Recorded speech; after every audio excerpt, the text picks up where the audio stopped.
Can you say playoffs? Playoffs! Yes, the Packers finally clinched a wildcard spot for the 2024 playoffs, and it couldn't have come in more glorious fashion. Wayne and I will recap that fantastic domination over the Saints on Monday and look ahead to the rematch against the Vikings. All that and more coming up next on your Packers Fan Podcast.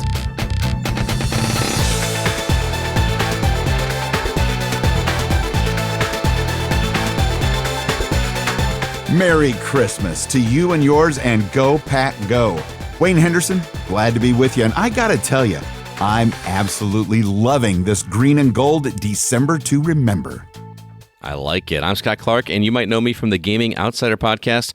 I can't believe that up until this week, there hasn't been a shutout in the NFL.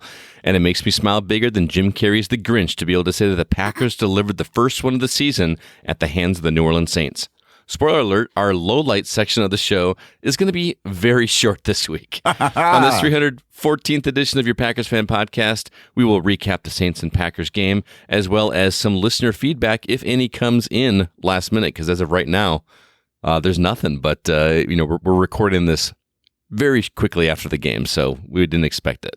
It's that old holiday scheduling kind of thing, because it is Christmas Eve as we record, and our families have things they want to do later, so we get this thing done.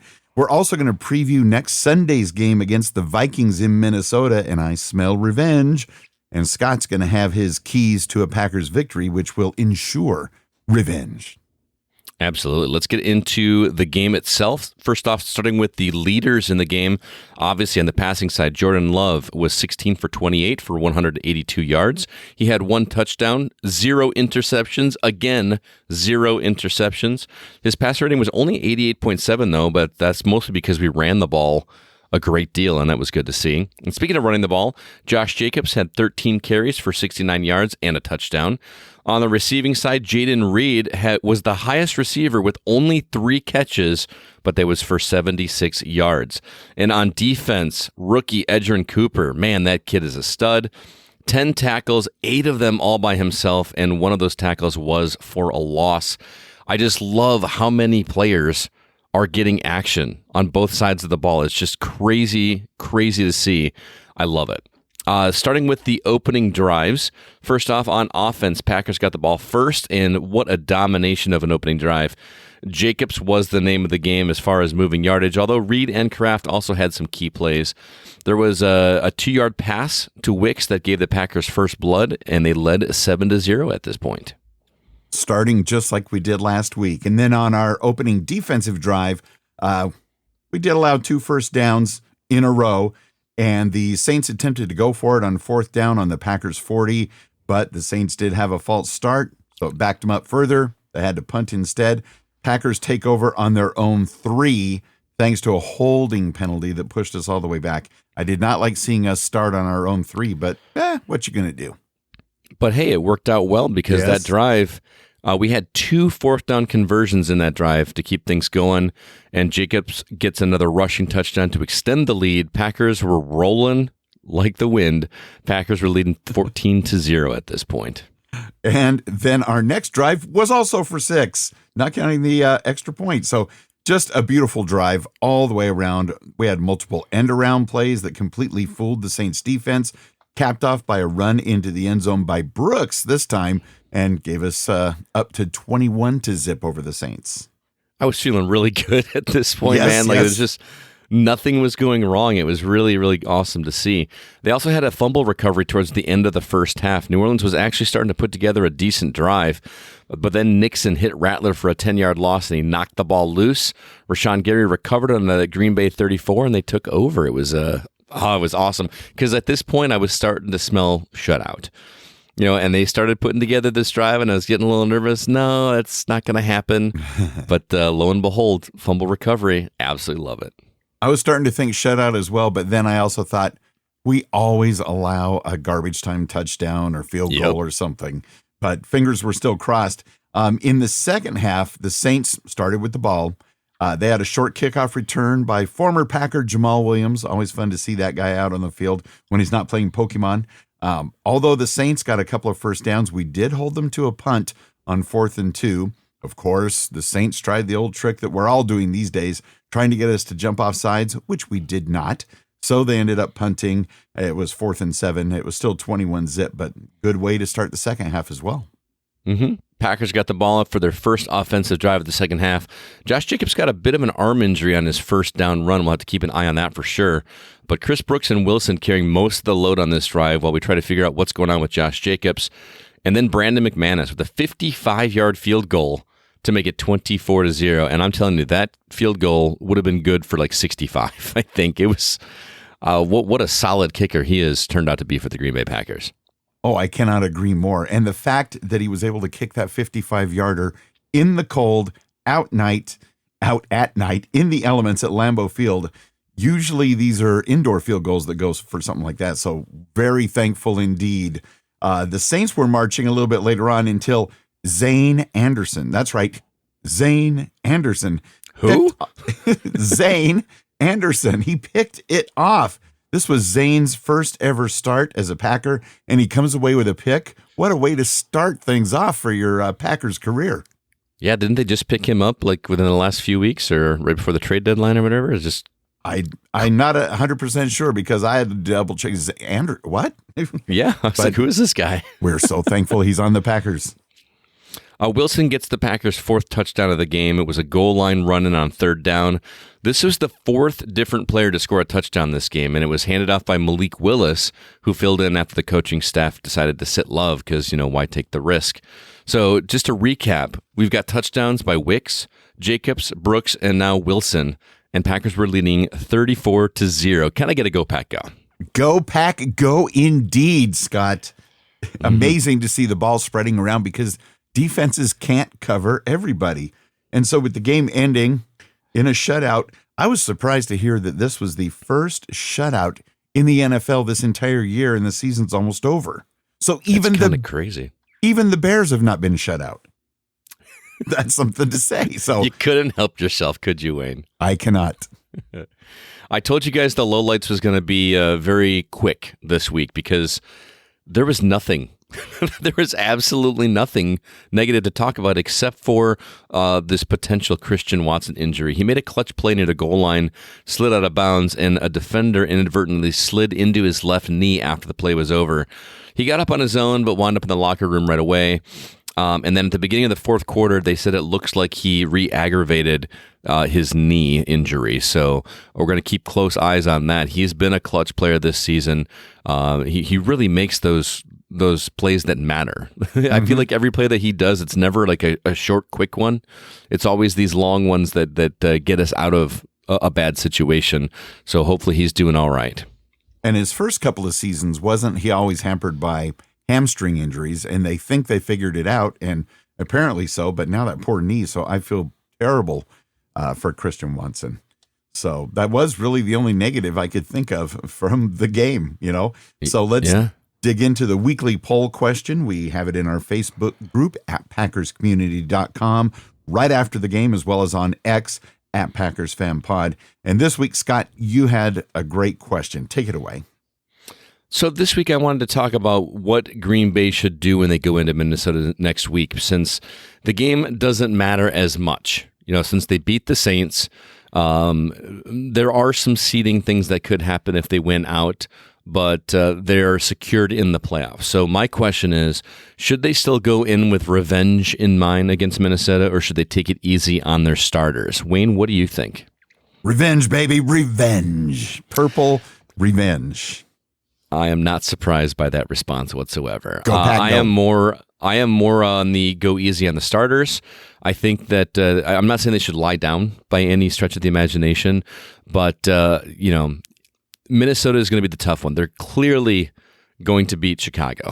There's no way they're going to lose that game against Chicago at Green Bay, right? It's just not going to happen. So they're locked in for a good position with the seeding, and I want them to go into the playoffs as healthy as possible. So I'm going to say take it easy on the starters. We did have a write-in vote. Joe Christensen wrote in and said, use it as practice for the playoffs. That's kind of what I'm saying here. Yeah, it's just kind of because, in the past, we have had bad luck coming out of the bye, right? So I don't want these weeks to be treated as a bye. They're not resting, you know what I mean? they're still staying in shape and doing all the things that they need to in order to stay relevant. But they don't need to go 110% like we want them to in the playoffs and take any risks of injury. So, in other words, like you alluded to on the show last week, don't necessarily run Josh Jacobs till his arms and legs fall off. Exactly. Like I know he's a stud, and I need him to be a stud in the playoffs. Right. You know what I mean? So even that last game of the season at Lambeau Field, depending on what's in play, we could conceivably maybe play Jordan Love the first quarter, put in Malik Willis, and we're still going to win by a lot. So right. How'd the votes come out? Well, before we get there, I want to make one other mention. Maybe we can't catch the Vikings, right? Like even if we beat them, and even if we win and they lose in the last week, that would have us with a tying record, but they have more divisional wins, so we can't catch them. We could conceivably come out ahead of Philadelphia and take over their spot, but either way, we're going to be in the playoffs, and more than likely, we're going to be playing one of the NFC South teams, and those should be a win, and going into that first week of the playoffs. We're not going to get the bye. No. I want to go into the playoffs with our players as healthy as possible. So let's see what everybody said. 85% of all the votes agreed with you, Wayne, and said that we need to go into this game with revenge in mind. 7% agree with me and said go easy on the starters. And then 8% agree with Joe Christensen and said to use it as practice for the playoffs. So there you go. We did have some comments on the poll as well. Reliable Random over on Twitter said, come out punching them in the face. Rest the starters when we're up by 20. Oh, yeah. I love the optimism there, man. Veronica over on Twitter also said, can't rest guys before playoffs, not for an entire game.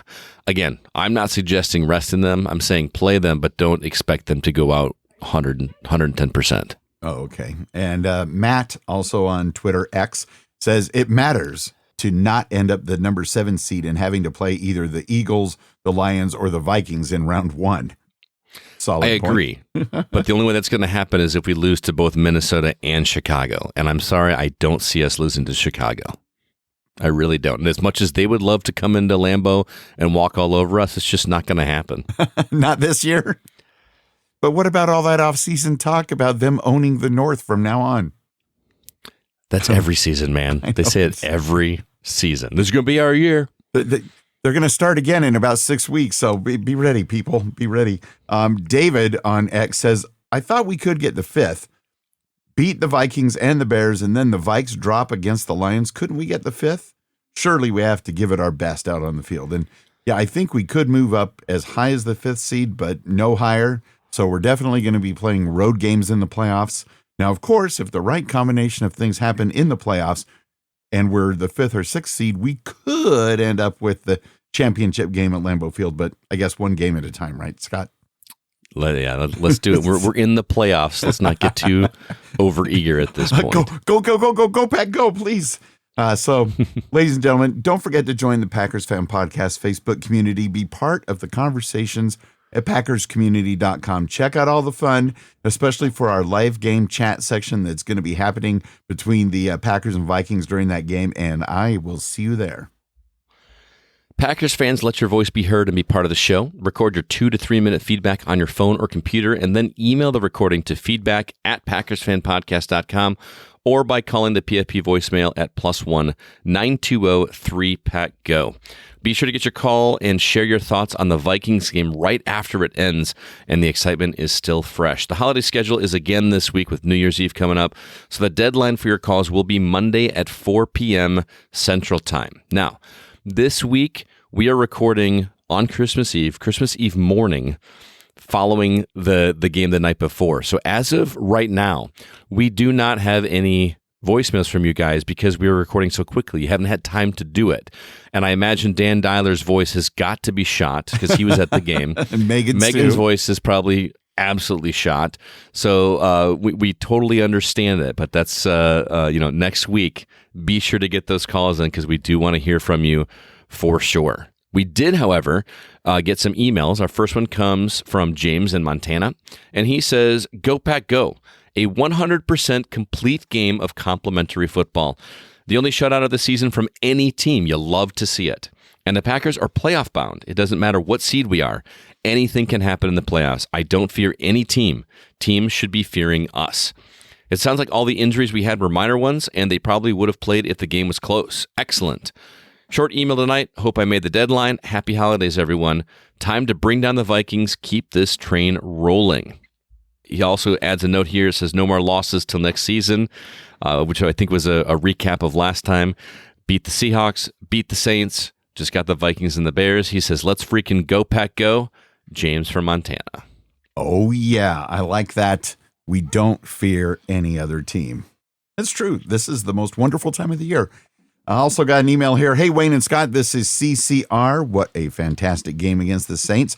So fun to see that we're still running the ball with Jacobs, and so happy we held the Saints to no scoring at all in the entire game. Another thing that was great was we had the pleasure of meeting the Green Bay Grinch and Captain Pack Sparrow. Hopefully next time we can meet even more people. Let's keep the momentum going. Take on the Vikings. Until next time, this is Caleb, Kathy, and Roy Fisher saying, go, Pack, go. Bleed green and gold till dead and cold. And if you are part of our Facebook community in the group at packerscommunity.com, you'll see some pictures that Caleb posted in there of him meeting Pack Sparrow, the Green Bay Grinch, and him and Kathy and Roy and all the people gathered together. There's also Dan Dyler, a.k.a. Pack Sparrow, posted a video clip of his very famous go, Pack, go as a duet this time, as a duet, like he did with Brett Connor when he was in the UK. It's a duet this time with Megan. And you have to watch that and crank it up because I think she outlasts him on that final go. It's so fun, so fun. It was good. To be fair, she didn't do the first part of it. He was doing the go. She just kind of came in on the last go. So, you know, we do what we can. Not to call you out, Megan. It was fabulous. So let's take a look ahead because Minnesota's on the horizon. Your 11-4 Green Bay Packers going to Minnesota to face the 13-2 Vikings Sunday, December 29th. The game has been flexed. It is now at 3:25 p.m. Central Time on Fox here in the States. Likely means it's the game of the week, and I'm saying, duh. The Packers lead the series against the Vikings, 66 wins, 59 losses, and 3 ties, going back to October 22nd, 1961. No, I was not there. The Packers won that game 33-7. Similar score to how we beat the Saints just last night. Now, since the Brett Favre era, the Purple Ones have actually been our most dangerous rival. Although we've pretty much owned the Lions and the Bears since then, the Packers have only won just a little more than half the games against Minnesota since Favre came on board. I'd like to see a return to the domination over the Vikes, Scott, that we had during the Lombardi years, especially during the first 5 years of our newest rivalry. The Packers won 9 of the first 10 games. Can I get a go, Pack, go for that? Go, Pack, go indeed. So good. And although, you know, there's been a lot of memories from the Packers playing the Vikes, such as he did what? But on Monday, October 5th, 2009, that was a wild, wild night. One that we never thought we'd ever have to see. Monday Night Football earned the highest ratings in cable television history that night when Brett Favre and the Vikings, man, that hurts to say, Brett Favre and the Vikings hosted the Green Bay Packers with their new hotshot quarterback, Aaron Rodgers. On October 5th, 2009, that's when the Vikings hosted the Packers. This was the first meeting between the Packers and their former quarterback, Brett Favre. It was truly must-see TV. The old gunslinger still had some magic. Scott, he led the Vikes. Oh my gosh, I don't know how he did it. He led the Vikes to a 30-23 victory over our Packers. We were stunned, I tell you, stunned. Absolutely. It was still a fun game to watch and, yes, you know, being hopeful. And man, the announcers were all over that story. You know what I mean? That was the game to watch that week for sure. Yeah. There's no way Brett Favre's going to the Vikings. There's no way he's going to be. Oh my goodness. So this week, Sunday's weather in Minnesota, it doesn't matter unless, of course, the roof caves in like it did at the old stadium. In that case, it will be cold and cloudy. It's going to be close to freezing again. So that's outside in the parking lot, depending on what the roof does. So with all of that in mind, Scott, what do you think? Yeah. Well, before I get to my keys, I just got to say I've actually been to US Bank Stadium in Minnesota. My wife and I toured the place, and it is an impressive stadium. Really? With all that purple? Really? It's really impressive, man. The like you said, it's a dome, but the entire roof is still like that really heavy plastic, so it lets the light shine in. There's like three separate layers with air in between it, to just in case something happens. And it's because you remember when that roof caved in, that video, that was nuts to see. But yes. Not a bad seat in the house, and it was kind of crazy being in there and just going, wow, you can just have a warm game here in the middle of Minnesota in winter. But it'll be a lot of fun to watch that game for sure. So moving on, let's talk about my keys to a Packers victory over the Vikings. My first strategy is going to be safe throws. This game could come down to a one-score margin either way, and a Jordan Love interception would be all that it takes to swing the points in the wrong direction. He's been fantastic in terms of not turning over the ball through the air the past few weeks, and that streak needs to continue if they're going to stand a chance in this game. Strategy number 2 is going to be a no-brainer, contain Justin Jefferson. Sam Darnold has been hot this season, but Jefferson has made some incredible catches. Last week was a solid week for him, and if the Packers can put a stop to him, there's no reason they can't win this game. Double team if you have to.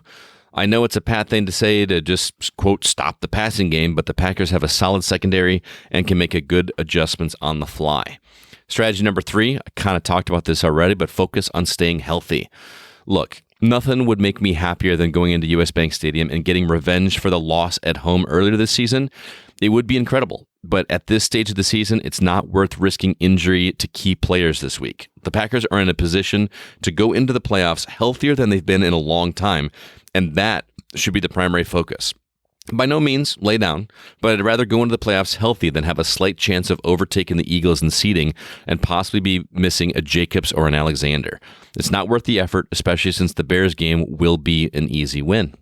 And there you have it, my keys to a Packers victory. All right, I am amped up. Is it Sunday afternoon just yet? Not yet. Let me enjoy my week, man. Yes. I'm off from school. I don't want to go too quickly. All right. Let's enjoy Christmas and all of that.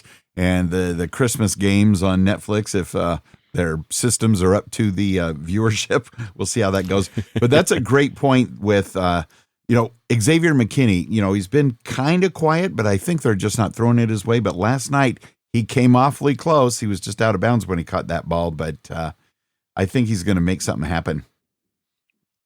I hope so, man. That drive those numbers up for sure. And finally, it is time to give a status on our 2024 season wager of fun. Our predictions last week, I predicted Green Bay 28, New Orleans 13. Wayne predicted Green Bay 31, New Orleans 17. Neither of us expected a shutout, but we're both ecstatic about that. So the differentials were within 1 point. My differential was 19. Wayne, yours was 20 because the score was 34-0 at the end. Now, I guess you did win the differential thing. I thought for sure I had it in the bag because in the final 5 minutes, I thought they're definitely going to allow a garbage time field goal or touchdown, and I've got this. Now, of course, I am more happy that we got a shutout than winning the wager of fun. So congratulations, Scott, and congratulations, Packers. I'll do better. And just like us, all of the PFP listeners had double-digit differentials as well. One was really high. But the winner was Megan. Now, is this our Megan or is this Megan from the Facebook community? This is Megan who calls in. Megan who did the duet with Dan Dyler. Okay, because we have another Megan that spells their name that way that I wasn't sure if it was her or not. So Megan had a guess of Green Bay 34, New Orleans 13, which was a differential of only 13 points. So she got a victory this week. So here are the standings. Right now, Wayne, you and I are close. You still got 5 wins. I've got 4. So I've got 2 weeks to catch up to you here. Get one or two more wins over you. But over on the listener side, Brett Connor still has a commanding lead with 5 wins. Dan Dyler has 2 wins. Garrett Stritzel has 2 wins, and then we have a 4-way tie for third place between David Newman, Jay Walters, David Hawkins, and Megan. So, we're going into the playoffs, so it still is anybody's game at this point, but Brett Connor is going to be tough to beat for sure. Indeed. So for this particular week, believe it or not, I know a lot of people are like, come on, Wayne, you can't always predict a Packers victory. And there's been one time, I think, last year or the year before where I predicted a loss. But this week, I am predicting we are going to beat the Purple Freaks 28-25. It's going to be too close for comfort, but it's going to be a win. What about you, Scott? I'm going to predict a Packers victory as well. I think they are just incredibly hot right now. The Vikings don't need to win at this point, so they're going to be kind of having the mentality I am about resting. But so Green Bay is going to come out on top. I don't think they're going to score quite as much as you say. I'm going to say Green Bay 27, Minnesota 21. We'll see how that fares out next week. Over on the PFP listener side, Garrett Stritzel says Green Bay 24-21. Brett Connor says Green Bay 27-24. Jay Walter says Green Bay 27-25. And those are the only picks we have so far. But again, we got a whole week, so get those picks in if you'd like to be considered for our wager of fun this week. Indeed. So the NFC North, Lions are 13-2. The Vikings are 13-2 in second place because Lions own the tiebreaker. Packers are 11-4, which would give us first place in almost any other division. Yeah. But it is what it is. And the Bears are now 4-11. So there's that. And looking around the rest of the NFL, the 49ers and Cowboys are now both eliminated from the playoffs. So there's no loss to the 49ers for anybody this year in the playoffs. And the Bears look just absolutely terrible. And these are a few of my favorite things. Oh, man, you hate those teams so much. It's kind of funny. Yeah, I do. All right. I want to remind everybody else about my other podcast, The Gaming Outsider. We talk about video games for a couple hours each week, the games we've been playing, industry news, and a community topic. We normally have a new episode out every Thursday, but because of the holidays, we're taking the next 2 weeks off from our regularly scheduled programming because we normally record those on Tuesdays, which are Christmas Eve and New Year's Eve this week. So I'm not going to ask my guys to record on holidays. With that said, we're going to be releasing some compilations of some of our favorite Patreon exclusive episodes from our past library. If you're not familiar with Patreon, we have one over here, but what we do over at The Gaming Outsider is if you subscribe at our $3 or $5 tier, we give you bonus episodes. So what we're going to do is we're going to go back to the library, grab 2 or 3 older episodes, splice them together, and release that so our listeners have something to listen to. I would love it if you checked it out. We've got some really great stuff over there. You can hear my show at the same place as you listen to this one, and you can find our website at thegamingoutsider.com.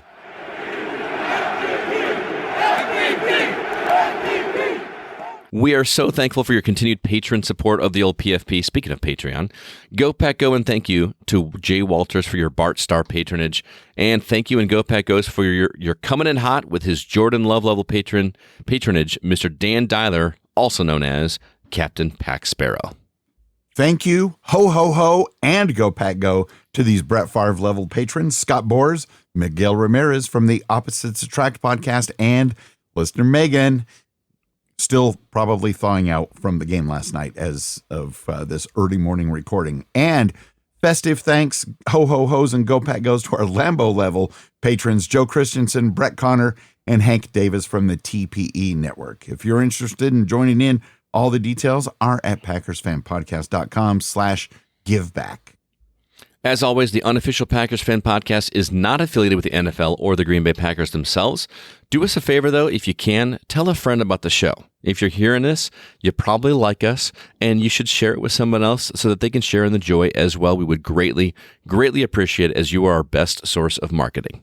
And of course, if you go to the Vikings game in Minnesota, tell everybody there about the show as well, no matter what they're wearing. We invite you to follow us on X. Scott calls it Twitter, at Packers Fan Pod. Follow Scott at GoCast Scott. Follow the GoCast at The GoCast. Follow me at Wayne Henderson. And now, here's our PFP community members, Andre in LA, Joe Christensen, Megan, and Dan Dyler to help ensure the Packers beat the Purple Freaks in Minnesota this coming Sunday. Go, Pack, go! Go, Pack, go! Go, Pack, go! Go, go, go, go, go, go, go, go, Pack, go!